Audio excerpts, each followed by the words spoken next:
What's up, everyone? Chris here, U-Joint Off-Road, North Carolina. I've been looking forward to making this video on this absolutely gorgeous, brand new Coach House RV. So, it is a 24 chassis. The RV might be considered a 25, but it's a 2024 and it's brand new. It's got, I think, under 2,000 miles on it. Basically, a customer picked it up in Florida and then drove it here. Had a few mods done before it got here. I think window tint and maybe some camera mods, but here it is. So, standard recipe on this Coach House. These are definitely like the Mac Daddy top of the line Class C's if you're in the market. I'm not going to give you an interior tour because I don't do that. This is someone's personal RV in their personal space, but I'm sure Coach House has a channel. I know they have a website, and there are plenty of professional RV tours if you're interested in the coach part of this build, this rig. I'm going to go over what we did here at U-Joint. So 6-inch kit, custom spec springs as always. Got a 33-inch Nitto Ridge Grappler. So it's a 285 70-17 on the American Racing Baja wheel in black. Got our stage 3 front axle. So again, top of the line, 456 gears, Detroit True Track, big brakes, and serviceable wheel bearings. All the awesome Bad Dude stuff that we sourced from our buddies at Dynatrack. So this is our brand new Dana 60 housing, all new.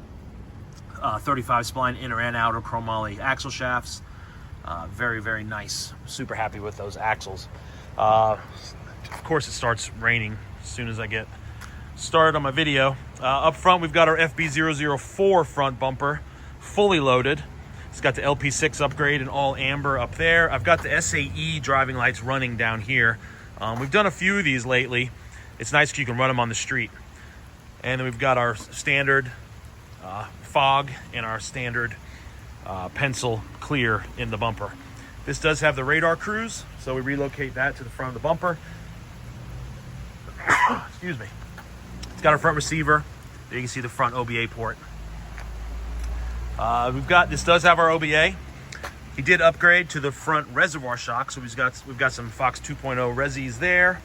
Onboard air system is under the rig. Here's the passenger side port. Driver's side port is on the other side. Out back, we've got our 17-inch wheels with a 255 80-17.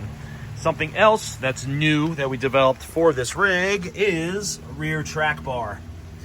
These RVs that have the big overhangs in the back, the big booties, sometimes the rear can kind of wag, I guess is the best way to describe it. These things have a pretty healthy rear overhang. So that rear track bar locks it in and makes a big difference. We've played with that over the years a few times on some rigs. This is something that we're actually putting in production. And it's got a weld-on lower mount, and this is an upper mount that also takes an airbag. For now, that's going to be install only here or at the Colorado shop.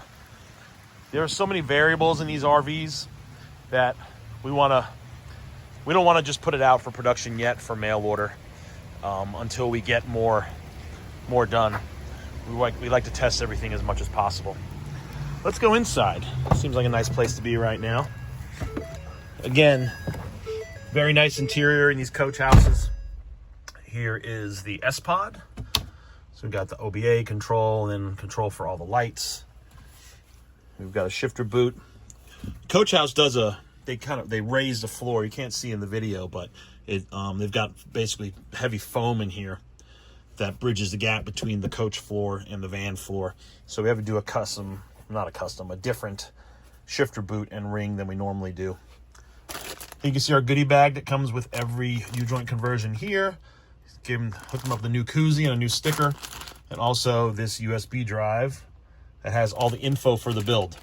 So, what we recommend for service intervals, our delivery checklist, and then a full parts list of everything that we do on the front end. So everything from wheel bearings to ball joints, steering ends, all of that stuff, seals, everything is listed out by part number. So if you need servicing in the future, makes it easier for you, makes it easier for whatever tech is working on it. There's no questions. Mechanics can be lazy sometimes and they say, well, we don't know what this is. We can't work on it. Here's a list of the part numbers. It's all stuff that's available at the parts store right down the road. Other conversion companies will say that their conversions are all Ford parts, which is cool, but it's also a little deceiving to me. Where they say, we converted this thing using all Ford parts. That's not possible. They should just say all Ford wearing parts, possibly. But even that restricts you.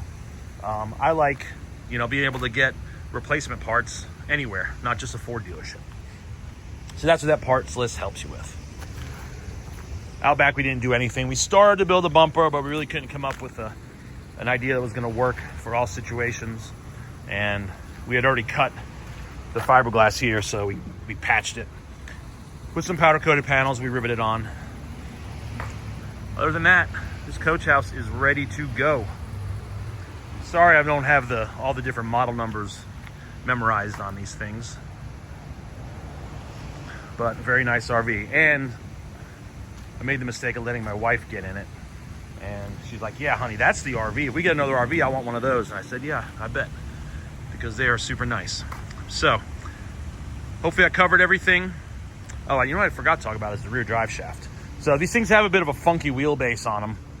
So we had to go, we've done this before, but we had to go with a big 5-inch aluminum rear drive shaft.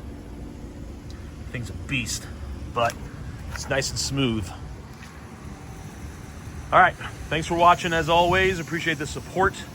Be sure to follow us on Instagram and Facebook if you don't already. Sorry about the rain, but I waited to the last minute to do this video and it happens. So, have a good day.